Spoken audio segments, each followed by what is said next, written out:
കെട്ടുകഥ കസേരകളി കഥകളി. നമസ്തേ. പാർട്ടിയാണോ പിണറായിയെ തോൽപ്പിച്ചത്, പിണറായിയാണോ പാർട്ടിയെ തോൽപ്പിച്ചത് എന്ന കാര്യത്തിൽ ഇപ്പോഴും ഒരു തീരുമാനമായിട്ടില്ല. സഹാക്കൾ ഇപ്പോഴും പരസ്പരം കാണുമ്പോൾ ചോദിക്കുന്ന ചോദ്യം എന്തുകൊണ്ട് നമ്മൾ തോറ്റു എന്നതാണ്. ഇതിനായി സമിതികളും സെക്രട്ടേറിയറ്റുകളും കുറെ കൂടിയെങ്കിലും ഇതുവരെ കൃത്യമായ ഒരു ഉത്തരം കിട്ടിയിട്ടില്ല. അതിനിടയിലാണ് TP ചന്ദ്രശേഖരൻ വധക്കേസ് പ്രതികൾക്ക് ശിക്ഷാ ഇളവ് നൽകുന്നതിൽ കാരണഭൂതരാകാൻ ഈ സർക്കാർ ഒരു ശ്രമം നടത്തിയത്. ഇടതുണ്ടെങ്കിലേ ഇന്ത്യയുള്ളൂ എന്ന് പറയുന്നത് പോലെ അകത്താണെങ്കിലേ പുറത്തിറങ്ങാൻ കഴിയൂ. സ്വാഗതം കഥകളിയുടെ പുതിയ അധ്യായത്തിലേക്ക്. കെട്ടുകഥ കസേരകളി കഥകളി. ഈ സർക്കാരിനും സഹാക്കൾക്കും പള്ളിക്കൂടത്തിൽ പോകുന്ന പിള്ളേരെ കണ്ണെടുത്തൽ കണ്ടുകൂടാ. 10ാം ക്ലാസ്സിൽ മുഴുവൻ വിഷയത്തിനും A+ കിട്ടിയ കുട്ടികൾക്കും ഇഷ്ടപ്പെട്ട സ്കൂളിൽ ഇഷ്ടപ്പെട്ട വിഷയം പഠിക്കാൻ പറ്റാത്ത അവസ്ഥയാണ് ഇപ്പോൾ കാര്യങ്ങൾ. പ്രത്യേകിച്ച് മലപ്പുറം ജില്ലയുടെ കാര്യമാണ് വലിയ കഷ്ടം. അതിപ്പോൾ എല്ലാവർക്കും സയൻസ് തന്നെ കിട്ടണമെന്ന് പറഞ്ഞാൽ എങ്ങനെയാ? കുറച്ചുപേർ വല്ല ഹിന്ദിയോ മറ്റോ പഠിച്ചാൽ പോരെ എന്ന സ്റ്റാൻഡിലാണ് വിദ്യാഭ്യാസ മന്ത്രി അപ്പൂപ്പൻ. മലപ്പുറം ജില്ലയിലാണ് A+ കിട്ടിയ കുട്ടികൾക്ക് സയൻസ് കോമ്പിനേഷനുകളിൽ പ്രവേശനം ലഭിക്കുന്നില്ല എന്നുള്ളൊരു മറ്റൊരു ആരോപണം. എന്നാൽ സയൻസിൽ 4431 സീറ്റുകൾ ഇപ്പോഴും ജില്ലയിൽ മിച്ചമുണ്ടെന്നുള്ള യഥാർത്ഥം മറക്കരുത്. തെറ്റായ വിവരമാണ്, തെറ്റാണ്. പിന്നെ വെറുതെ ആളുകൾ സമരം ചെയ്യും, കുട്ടികൾ കരയും, കുട്ടികൾ ബഹളം ഉണ്ടാക്കേണ്ട ആവശ്യമില്ലല്ലോ. ഇതാണ് ഈ സീറ്റുകളിൽ യാതൊരുവിധ ഇതുമില്ല. ഇന്നലെ എന്നെ KC-ക്കാർ എന്നെ വീട്ടിൽ നിന്ന് ഇറങ്ങിയപ്പോൾ കരിങ്കൊടി കാണിച്ചല്ലോ. അപ്പം ഞാൻ 10 മിനിറ്റ് അവിടെ നിന്നല്ലോ. അവർ പിന്നെ സമരം മുദ്രാവാക്യം വിളിച്ച് തളർന്ന് പോയതിന് ശേഷമാണല്ലോ ഞാൻ അവിടെ നിന്ന് പോയത്. അപ്പോൾ അതുകൊണ്ട് പിന്നെ സമരം ചെയ്യാനുള്ള അവകാശം എല്ലാവർക്കും ഉണ്ടല്ലോ, അത് ചെയ്തോട്ടെ. സമരം ചെയ്ത് ഇത്രയും ദിവസമൊക്കെ സമരം ചെയ്യാക്കി ഇരിക്കുന്നവരല്ലേ, ഒന്ന് സമരമൊക്കെ ചെയ്തൊന്ന് ഉഷാറായി വരട്ടെന്ന്. വിളിച്ചോ വിളിച്ചോ വിളിച്ചോ. നിന്റെയൊക്കെ തൊണ്ട പൊട്ടൊന്നല്ലാതെ ഈ ഉതുപ്പാച്ച രാജിവെക്കല. 100 കിലോമീറ്റർ ദൂരപരിധിയിൽ ഒരു പാവപ്പെട്ട വീട്ടിലെ കുട്ടി എങ്ങനെ പഠിക്കാൻ പോകും? അപ്പം എന്താ വെക്കണം, പഠിക്കണ്ടെന്ന് തീരുമാനിക്കും. ഇവരുടെ ഫസ്റ്റ് അലോട്ട്മെന്റിൽ മലപ്പുറം ജില്ലയിൽ മാത്രം 17,000 സീറ്റ് ബാക്കി വന്നു. അപ്പൊ ഇവർ പറയും ബാക്കി വന്നാണെന്ന്. ബാക്കി വന്നല്ല, കുട്ടികൾ ചേരാനിട്ടാണ്. 74 പിള്ളേരുണ്ടായിരുന്നു, ചുരുങ്ങി 57ആയി. എങ്ങനെ ചുരുങ്ങാതിരിക്കും?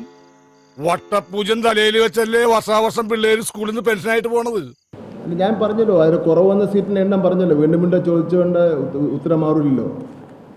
ഞാനൊരു കണക്ക് പറഞ്ഞല്ലോ, മന്ത്രി എന്നുള്ള നിലയിൽ നിയമസഭയിൽ പറഞ്ഞ കണക്ക് പറഞ്ഞല്ലോ. അതെന്താ നിങ്ങൾക്ക് വിശ്വസിക്കാൻ വയ്യാത്തത്? 78 43 കൂട്ടിയാൽ എത്രണ്ട? 8ഉം 3ഉം 11, പിന്നെ ഈ 7ഉം 4ഉം 11, 121 അല്ലേ? ഇതെത്ര? അത് 111. ഇങ്ങനെയാണ് കണക്ക് ചെയ്താൽ 10 രൂപയ്ക്ക് എന്റെ വാപ്പ ഉണ്ടായി തരൂ. ഇയാളെ മുടിപ്പിക്കാനായിട്ട് കുടിക്കാനല്ലേ? കൂടുതൽ കുട്ടികൾ 10ാം ക്ലാസ് ജയിച്ചതാണ് ഈ പ്രശ്നങ്ങൾക്കൊക്കെ കാരണമെന്നാണ് മന്ത്രി അപ്പൂപ്പൻ പറയുന്നത്. കുറെ കൂടി പേർ തോറ്റിരുന്നെങ്കിൽ ഈ പ്രശ്നങ്ങളൊന്നും ഉണ്ടാകില്ലായിരുന്നു. എന്തൊക്കെയായാലും സർക്കാർ പ്രശ്നങ്ങളൊക്കെ കൃത്യമായി പരിഹരിക്കുമെന്നാണ് സഹാവ് പറയുന്നത്. എൻ്റെ പൊന്നു സഹാവെ, കൊച്ചിയിലുള്ള കുട്ടിക്ക് കൊയിലാണ്ടിയിൽ അഡ്മിഷൻ കിട്ടിയിട്ട് വല്ല കാര്യമുണ്ടോ? പിള്ളേർക്ക് പോയി പഠിക്കാൻ പറ്റുന്ന സ്ഥലത്ത് അഡ്മിഷൻ കിട്ടണം. സഹാവെ, ഈ സീറ്റൊക്കെ തന്നെയാണ് മറ്റേ സീറ്റിനെയും ബാധിക്കുന്നത്, അത് മറക്കരുത്. അല്ലെങ്കിൽ നിങ്ങൾ പിന്നെ തിരിച്ചുള്ളവർ കണക്ക് പറ. അപ്പോൾ അതിൽ ഇനി ആവശ്യമുള്ള സീറ്റുകളുടെ എണ്ണവും പറഞ്ഞല്ലോ. അത് വിദ്യാർത്ഥി സംഘടനയുമായിട്ട് ചർച്ച ചെയ്ത് ആ പ്രശ്നത്തിൽ പരിഹാരം കാണുമെന്ന് പറഞ്ഞാൽ പിന്നെ വീണ്ടും ഒരു ചർച്ചയും ചോദ്യത്തിൽ വന്നിട്ട് ഒരു അധ്യാപകന് 40 കുട്ടികളാണ് വേണ്ടത്. ഇപ്പം തന്നെ ഓൾറെഡി 50 കുട്ടികളുണ്ട്. ഈ 30% കൂടി വർദ്ധിക്കുമ്പോൾ 65 മുതൽ 75 വരെ കുട്ടികളാണ് ഒരു ക്ലാസ്. അധ്യാപകൻ മൈക്ക് വെച്ച് ക്ലാസ് എടുക്കേണ്ട, സമ്മേളനത്തിൽ പ്രസംഗിക്കുന്ന പോലെ അധ്യാപകൻ ക്ലാസ് എടുക്കേണ്ട സ്ഥിതിയാണ്. പിള്ളേർക്കും കായലിലെ ചേച്ചി നാണവും മനൊക്കെ. ഞാൻ നിങ്ങൾക്ക് ഇപ്പം എന്താണ് അറിയേണ്ടതെന്ന് കുറച്ചുകൂടെ തെളിച്ച് പറഞ്ഞാൽ ഞാൻ പറയാം. ഷീറ്റിൻ്റെ ക്ഷാമം ഞാൻ പറഞ്ഞു കഴിഞ്ഞു. ഇനി അതിൽ ഇനിയിപ്പോൾ എന്താ ഞാൻ പറയേണ്ടത്? അഡ്മിഷൻ കിട്ടുന്നത് എവിടെയാണെന്നറിയാമോ? ഇപ്പോൾ പൊന്നാനി താലൂക്കിൽ ഉള്ള ഒരു കുട്ടിക്ക്, ഒരു പാവപ്പെട്ട കുട്ടിക്ക് ഏറനാട് താലൂക്കിലെ നിലമ്പൂരിൽ അഡ്മിഷൻ കിട്ടിയൊരു കാര്യമുണ്ടോ? അതായത് നിങ്ങൾ മനസ്സിലാക്കേണ്ടത് ഒരു കാര്യമുണ്ട്. നമ്മുടെ കുട്ടികൾക്ക് ഏറ്റവും കൂടുതൽ റിസൾട്ട് SLC പാസ്സാവുന്നത് ജില്ല മലപ്പുറം ജില്ലയാണ്. ഏറ്റവും കൂടുതൽ A+ കിട്ടുന്നത് മലപ്പുറം ജില്ലയാണ്. കഴിഞ്ഞ വർഷം ആ പ്രശ്നത്തിന് പരിഹാരം കാണുകയും എത്ര സീറ്റ് മിച്ചമുണ്ടെന്ന കാര്യം ഞാൻ നേരത്തെ സൂചിപ്പിച്ചു. അപ്പം പിന്നെ ഞാനും നിങ്ങളും എന്ന് പറഞ്ഞ പഞ്ചായത്തിലാണെങ്കിൽ നമുക്ക് രണ്ടുപേർക്ക് A+ ഉണ്ടെങ്കിൽ ചിലപ്പോൾ ഏതെങ്കിലും ഒരു പോയിന്റിൻ്റെ പുറത്ത് നിങ്ങൾക്ക് ചിലപ്പോൾ അത് നഷ്ടപ്പെടും, എനിക്ക് ചിലപ്പോൾ കിട്ടും. അപ്പോൾ ആ കുട്ടിക്ക് വേറെ സ്ഥലത്തായിരിക്കും കിട്ടുന്നത്. ഇപ്പോൾ ഏറ്റവും പ്രധാനപ്പെട്ട പ്രശ്നം എന്ന് വെച്ചാൽ A+ എല്ലാം കിട്ടിയവർക്ക് ഉദ്ദേശിച്ച വീട്ടിനടുത്തുള്ള സ്കൂളിൽ കിട്ടുന്നില്ല, അല്ലെങ്കിൽ പഠിച്ച സ്കൂളിൽ കിട്ടുന്നില്ല എന്നുള്ളതാണ്. അതിന് നമുക്കൊന്നും ചെയ്യാൻ വേണ്ടി പറ്റില്ല. ഒരു തിരിയിട്ട ഉമ്മറത്ത് വിളക്കായി കത്തിച്ചു വയ്ക്കാം. എത്രയോ കിലോമീറ്റർ 10, 50, 100 കിലോമീറ്റർ യാത്ര ചെയ്ത് കുട്ടികൾക്ക് പഠിക്കാൻ പറ്റുമോ? അത് നമുക്ക് ഇപ്പം പ്രീ ഡിഗ്രി ആയിരുന്നപ്പോൾ സമയത്ത് ദൂരസ്ഥലങ്ങളിൽ പോകേണ്ടി വന്നിട്ടുണ്ട് കൂട്ടുകാർക്കെല്ലാം.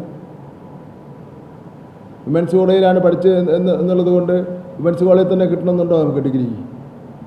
പെരിങ്ങമല ഇക്ബാൽ കോളേജ് കിട്ടിയാൽ പോവേണ്ടി വരും. അല്ലാതെ ഞാൻ പഠിച്ച സ്ഥലത്തേ പഠിക്കുമെന്നുള്ളത് ഇതിൽ നിർബന്ധം നമുക്ക് പിടിക്കാൻ വേണ്ടി പറ്റില്ല.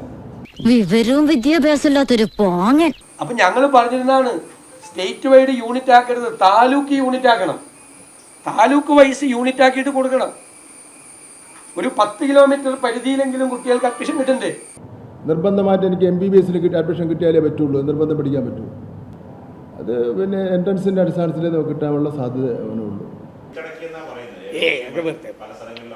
അല്ലെങ്കിൽ തന്നെ ഈ പഠിപ്പുള്ളമാരെ എനിക്ക് എന്റെ കണ്ണിനെടുത്ത് കണ്ടുകൂടാ. ഈ ഞാൻ ഒരൊറ്റ ക്ലാസ് പഠിക്കാതെ ഈ നിലയിലെത്തിയത് അത് നിനക്കറിയാവോ? അത് പെരുമാറ്റത്തിന് ഞങ്ങൾക്ക് മനസ്സിലായി. എന്താ എന്നിട്ട് എന്ത് നല്ല പെരുമാറ്റം എന്ന് പറയേ. ഈ സർക്കാർ കൃത്യമായി പരീക്ഷ നടത്തുന്നു, കൃത്യമായി ഫലം പ്രഖ്യാപിക്കുന്നു, കൃത്യമായിട്ട് പാഠപുസ്തകവും കൊടുക്കുന്നു, പിന്നെ കൃത്യമായി യുവജനോത്സവം നടത്തുന്നു. ഇതിൽ കൂടുതൽ പിന്നെ എന്ത് വേണം? സഖാവെ, ഇതൊക്കെ കൃത്യമായി കിട്ടണമെങ്കിൽ ആദ്യം അഡ്മിഷൻ കിട്ടണ്ടേ? അത് കിട്ടുന്നില്ല എന്നാണ് ഈ പറഞ്ഞു വന്നത്. ആദ്യം അത് ശരിയാക്കാൻ നോക്ക്, അല്ലാതെ വാരിക്കോരി A+ കൊടുത്തിട്ട് ഒരു കാര്യവുമില്ല. കൃത്യമായിട്ട് പരീക്ഷ നടത്തുന്നു, കൃത്യമായി പാഠപുസ്തകം കൊടുക്കുന്നു, കൃത്യമായി റിസൾട്ട് പ്രഖ്യാപിക്കുന്നു, പറയുന്നതിന് ഒരാഴ്ച മുമ്പേ റിസൾട്ട് പ്രഖ്യാപിക്കുന്നു, കൃത്യമായി യുവജനോത്സവം നടത്തുന്നു, പരാതിരഹിതമായി നടത്തുന്നു, പാഠപുസ്തകം പുതിയ പാഠപുസ്തകം ഒരു പരാതിയുമില്ലാതെ ഒരു തെറ്റുമില്ലാതെ പ്രിൻ്റ് ചെയ്ത് കൊടുക്കുന്നു. ഇവിടെ ഓണത്തിന് പോലും പാഠപുസ്തകം കൊടുക്കാത്ത കാലഘട്ടം ഉണ്ടായിരുന്നല്ലോ. കുട്ടികൾ എങ്ങനെ പോവും? ഒരു സാധാരണ വീട്ടിലെ കുട്ടി ഇപ്പോൾ ഇവിടെ എറണാകുളത്ത് പറവൂരല്ല ഒരു കുട്ടിക്ക് കൊച്ചിയിലാണ് അഡ്മിഷൻ കിട്ടുന്നെങ്കിൽ, അല്ലെങ്കിൽ കോതമംഗലത്താണ് കിട്ടുന്നെങ്കിലും +1 പോകാൻ പറ്റുമോ? സാധാരണ വീട്ടിലെ കുട്ടികൾക്ക് പോകാൻ പറ്റുമോ? ഇത് അതിനേക്കാൾ ദൂരെയുള്ള സ്ഥലത്താണ്. അത് കണ്ടോ, എന്റെ പെങ്ങടെ മോള അനന്തരവൾ ഡോക്ടറാകാൻ പഠിച്ചിട്ട് വരിക സ്വന്തം കാറിൽ. കാറുള്ളവർ മാത്രം പഠിച്ചാൽ മതി. ഞാനും വിദ്യാർത്ഥി സംഘടന നേതാവായിരുന്ന ആളാണ്.